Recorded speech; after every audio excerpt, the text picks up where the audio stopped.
एक लाभार्थी जे आहे त्यांनी आम्हाला स्वतःहून ॲप्लिकेशन केलेलं आहे की माझं आता लग्न झालेलं आहे आणि मी महाराष्ट्रातून कर्नाटकमध्ये स्थलांतरित झालेले आहे, त्यामुळे मी आपल्या या योजनेसाठी पात्र होणार नाही। एक आम्हाला जी आलेली आहे त्यांनी स्वतः दिलेला आहे की आधार कार्ड हे करत असताना मी चुकीचा नंबर त्याच्यामध्ये टाकला।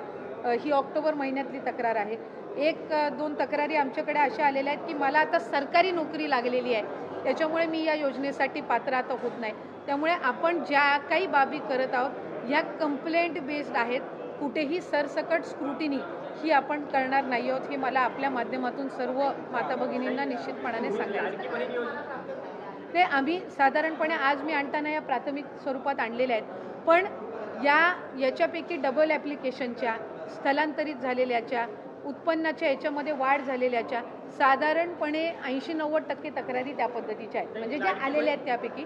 आणि त्याचा आम्ही एक जे काही त्या संदर्भातली योग्य तो विचार करून आम्ही या 5 बाबी आणि या 5 बाबी या आपण GR मध्ये नमूद केलेल्या आहेत। कुठेही आपण शासन निर्णयामध्ये बदल करत नाही आहोत। कुठल्याही एका योजनेचा जर आपण लाभ घेत असाल, समजा उदाहरणार्थ संजय गांधी निराधार योजना आहे, त्याचा लाभ 1500चा आहे, म्हणून ज्या लाभार्थी आहेत संजय गांधीच्या ह्या आपण लाडक्या बहीणमध्ये घेतलेल्या नाही आहेत। पण नमो शेतकरी जी योजना आहे याचा 1000 रुपयाचा लाभ आहे, आपण GR मध्येच नमूद केलेलं आहे की आपण 1500 जो फरक असेल ती फरकाची रक्कम आपण देणार।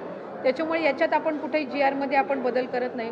दुचाकी आहे आम्ही GR मध्येच नमूद केलेलं आहे, पण 4 चाकी यांनी काही कंप्लेंट्स आम्हाला आलेल्या आहेत, तर त्याच्यानी आपण फक्त पॅन त्याच मुद्द्याची आपण पॅन महाराष्ट्र आपण स्क्रुटिनी करतोय।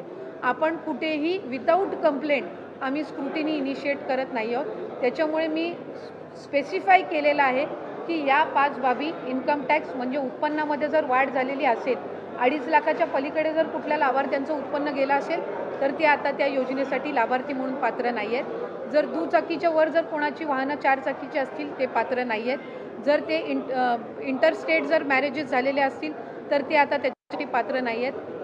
जर नावामध्ये फरक असेल आणि त्यांनी ती लक्षात आणून दिलेली आहे तर ते पात्र नाहीत। पण याच 5 बाबींवर आपण पॅन महाराष्ट्र जी आहे ती आपण त्या संदर्भातली योग्य ती पावलं उचलत आहोत। साधारण ॲनालिटिकल जर बघायला गेलं तर आपण तक्रारी किंवा आपल्या स्थानिक प्रशासनाच्या देखील लक्षात आलेलं आहे की काही म्हणजे पात्रधारक नसतानाही काही लोकांच्या खात्यात पैसे जात आहेत। याची आकडेवारी टक्केवारी किती आहे, साधारण किती टक्के मुलांना यातनं वगळलं जाईल असं वाटतंय प्राथमिकरित्या, जेणेकरून सरकारचा निधी देखील वाचेल?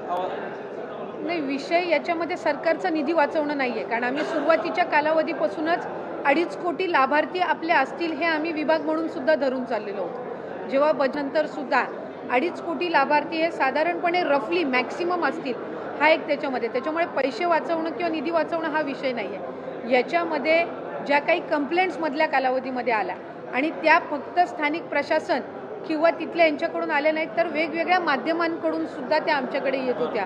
कारण बरेचसे माध्यमं सुद्धा आम्हाला हे करायची की अशा काही स्थानिक पातळीवर आम्ही मीडियामध्ये ज्या वेळेला आम्ही चर्चा करत असतो त्यावेळेला अशा पद्धतीची जी रियालिटी, तर त्यानुसार आपण जात आहोत। याच्यामध्ये कुठेही पैसे वाचवणं किंवा या सगळ्या बाबींचं हे नाही आहे।